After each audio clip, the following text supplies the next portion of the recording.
আসসালামু আলাইকুম। আজকের বাংলা নিউজে আপনাকে স্বাগত।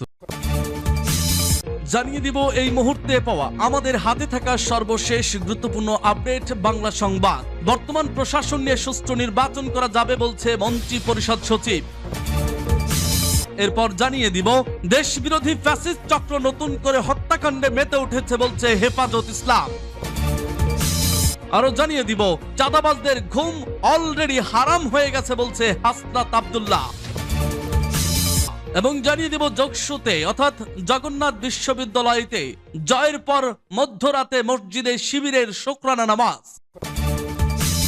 আরো জানিয়ে দিব বিচ্ছিন্ন ঘটনা নির্বাচনে কোনো প্রভাব ফেলবে না বলছে সালাউদ্দিন।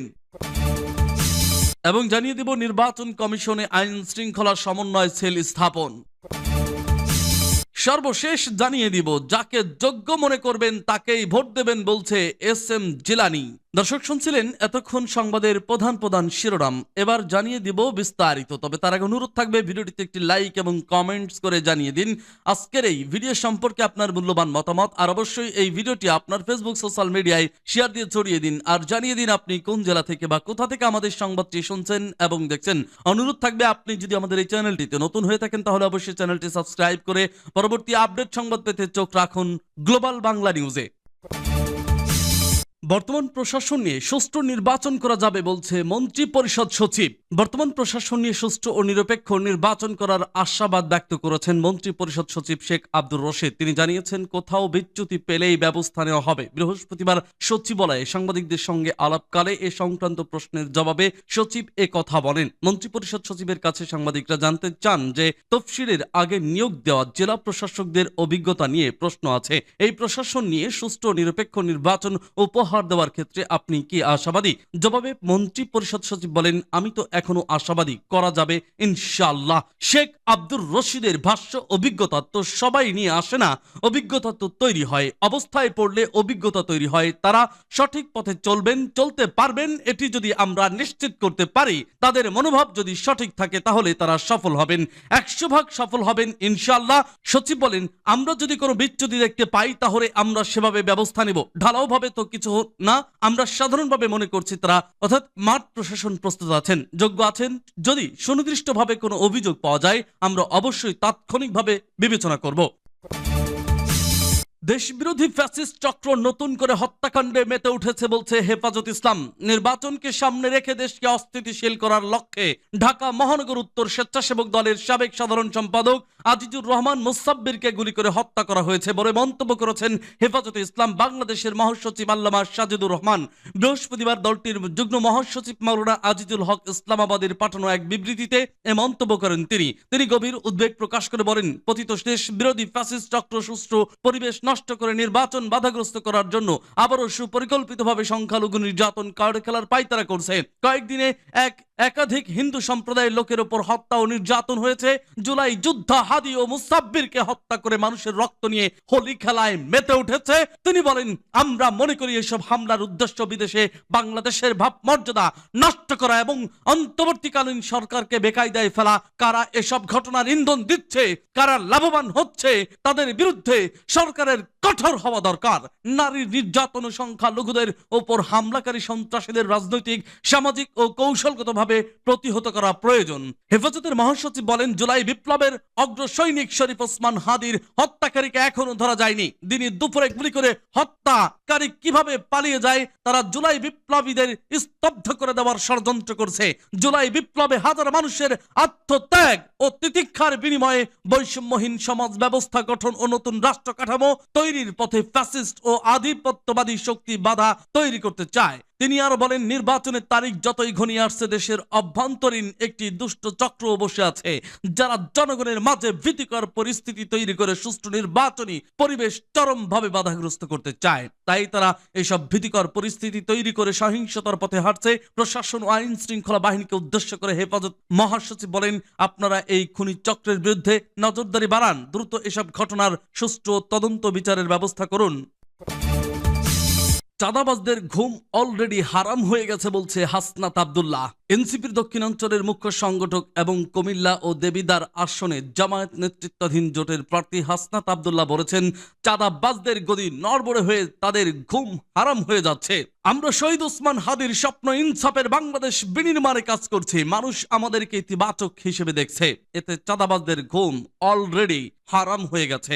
যেহেতু তারা বুঝে গেছে তাদের গদি নড়ে যাচ্ছে, এই কারণে তারা এখন ভয় ভীতি দেখানো শুরু করছে। তিনি আরো বলেন, দেখবেন বড় বোয়াল মাছের যখন পুকুরের সব মাছ ধরে খাওয়া শেষ হয়ে যায় তখন তার লেজের মধ্যে কামড় দেয়। এই লেজের কামড় কিন্তু অন্য মাছ দেয় না, সে নিজের লেজে কামড় দেয়। দেখবেন বড় বড় হোমরা চোমরারা এখন তাদের নিজেদের লেজের মধ্যে কামড়া কামড়ি শুরু করে দিয়েছে। বৃহস্পতিবার দুপুরে কুমিল্লার দেবিদ্বার উপজেলার গোনাইঘর এলাকায় আগ্রাসন বিরোধী পদযাত্রায় তিনি এসব কথা বলেন। হাসনাত বলেন, একটা আদর্শের কারণেই হাদি ভাইকে হত্যা করা হয়েছে। তার জানাজায় লাখ লাখ মানুষ হয়েছে। একটু আগে বাজারের একটা আঙ্কেল আমাকে ধরে কান্না করে বলতেছে আজকে ফজরের সময় কান্না করে হাদি ভাইয়ের জন্য দোয়া করেছেন। হাদি ভাইকে কি উনি দেখছেন কোনোদিন?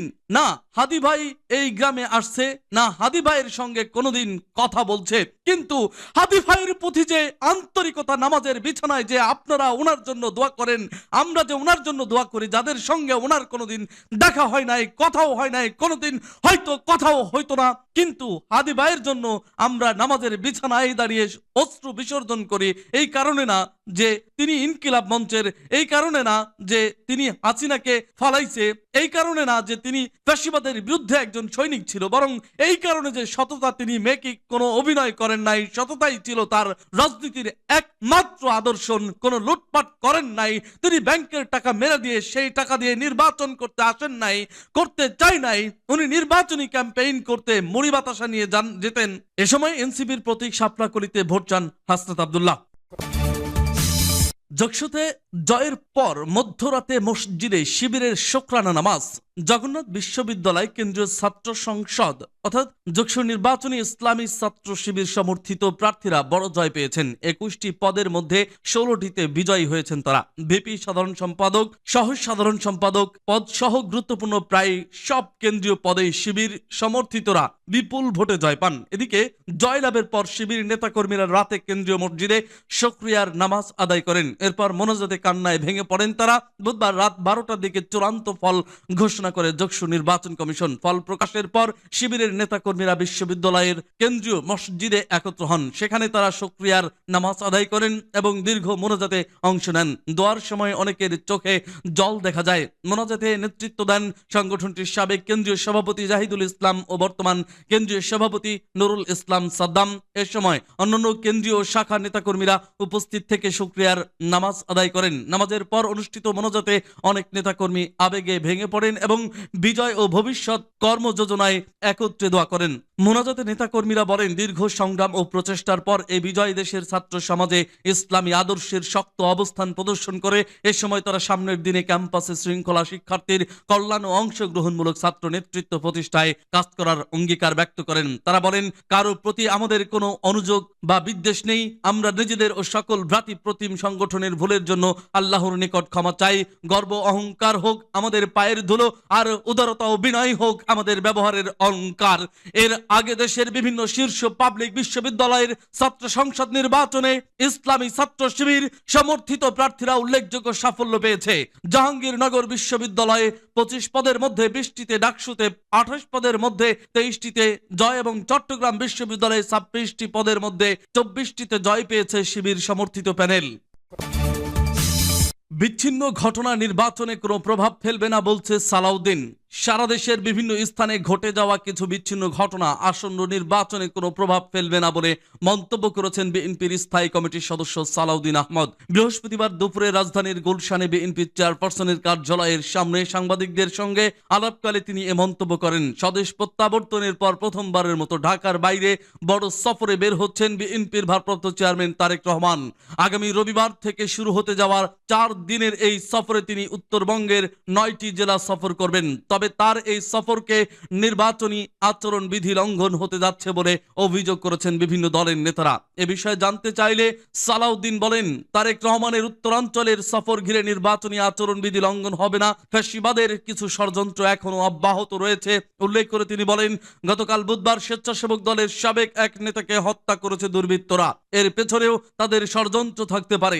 এমন ঘটনায় নির্বাচনে প্রভাব পড়বে কিনা এই প্রশ্নের জবাবে বিএনপির এই নেতা বলেন, দেশে কিছু বিচ্ছিন্ন ঘটনা ঘটছে, তবে এতে করে নির্বাচনে কোনো প্রভাব পড়বে না। ত্রয়োদশ জাতীয় সংসদ নির্বাচন যথাযথ করতে সব রাজনৈতিক দলগুলো প্রতিশ্রুতিবদ্ধ। উল্লেখ করে সালাউদ্দিন আহমদ বলেন, শেষ পর্যন্ত সব রাজনৈতিক দল নির্বাচন সফল করবে। আসন সমঝোতার বিষয়ে তিনি বলেন, বৃহত্তর রাজনৈতিক দলে অনেকের প্রত্যাশা থাকে, কিন্তু দলের পক্ষে সবার কথা রাখা সম্ভব হয় না। যারা বিদ্রোহী বা স্বতন্ত্র প্রার্থী হয়েছেন তাদের বিরুদ্ধে কিছু সাংগঠনিক ব্যবস্থা নেওয়া হচ্ছে, আর কিছু প্রার্থীকে বোঝানো হচ্ছে। নির্বাচন কমিশনে আইন শৃঙ্খলা সমন্বয় সেল স্থাপন। গণভোট ও আসন্ন ত্রয়োদশ জাতীয় সংসদ নির্বাচন উপলক্ষে বাংলাদেশ নির্বাচন কমিশনে আইন শৃঙ্খলা সমন্বয় সেল স্থাপন করা হয়েছে। সমন্বয় সেলে যোগাযোগের টেলিফোন নম্বর সহ হচ্ছে 2055007470, দ্বিতীয় নম্বর 0255007471, তৃতীয় লাস্টে 72, চতুর্থ লাস্টে 74, পঞ্চম 06। আজ বৃহস্পতিবার এক সংবাদ বিজ্ঞপ্তিতে এ তথ্য জানানো হয়েছে। এতে আরো বলা হয়েছে, উল্লেখিত টেলিফোন নম্বর সমূহের দেশের যে কোনো নাগরিক নির্বাচনী আচরণবিধি লঙ্ঘন, অনিয়ম ও অপপ্রচার সংক্রান্ত অভিযোগ বা তথ্য আইন শৃঙ্খলা সমন্বয় সেলে জানাতে পারবেন। আগামী 13ই ফেব্রুয়ারি পর্যন্ত আইন শৃঙ্খলা সমন্বয় সেল চালু থাকবে। যাকে যোগ্য মনে করবেন তাকেই ভোট দেবেন বলছে এস.এম. জিলানী। স্বেচ্ছাসেবক দলের কেন্দ্রীয় সভাপতি ও গোপালগঞ্জ 3 কোটালীপাড়া টঙ্গীপাড়া আসনের বিএনপির মনোনীত প্রার্থী এস.এম. জিলানী বলেছেন, ভোট হচ্ছে জনগণের একটি মৌলিক অধিকার। এই অধিকার প্রয়োগের জন্য সবাইকে ভোট কেন্দ্রে যাওয়ার আহ্বান জানাচ্ছি। আপনারা ভোট কেন্দ্রে না গেলে অন্য কেউ সেই ভোট ছিনতাই করে নেবে, আর ভোট ছিনতাই করে নির্বাচিত হওয়া ব্যক্তি পবিত্র সংসদে গিয়ে জনগণের পক্ষে কথা বলতে পারবে না। তাই আগামী 12ই ফেব্রুয়ারির ভোট কেন্দ্রে গিয়ে যাকে যোগ্য মনে করবেন তাকেই ভোট দেবেন। মঙ্গলবার সন্ধ্যায় কোটালীপাড়া উপজেলার গণেশ পাগলের আশ্রমে বার্ষিক মহোৎসব ও মেলার আলোচনা সভায় তিনি এসব কথা বলেন। এস.এম. জিলানী আরো বলেন, বিএনপির ভারপ্রাপ্ত চেয়ারম্যান তারেক রহমান একটি সাম্য ভিত্তিক, মানবিক, অসাম্প্রদায়িক ও দুর্নীতিমুক্ত রাষ্ট্র গঠনের লক্ষ্যে যে 31 দফা প্রস্তাবনা প্রণয়ন করেছেন তা বাস্তবায়িত হলে আগামীর বাংলাদেশ হবে বৈষম্যহীন ও গণতান্ত্রিক বাংলাদেশ। এ সময় গণেশ পাগল আশ্রমের সভাপতি মাইকেল হিরোহিত বিশ্বাস, প্রফেসর কার্তিক চন্দ্র বিশ্বাস, উপজেলা বিএনপির সভাপতি এস.এম. মহিউদ্দিন, সাধারণ সম্পাদক আবুল বাশার হাওলাদার, পৌর বিএনপির সভাপতি ইউসুফ আলী দারিয়া, সাধারণ সম্পাদক অলিউর রহমান হাওলাদার সহ বিএনপি ও অঙ্গ সংগঠনের নেতাকর্মীরা উপস্থিত ছিলেন।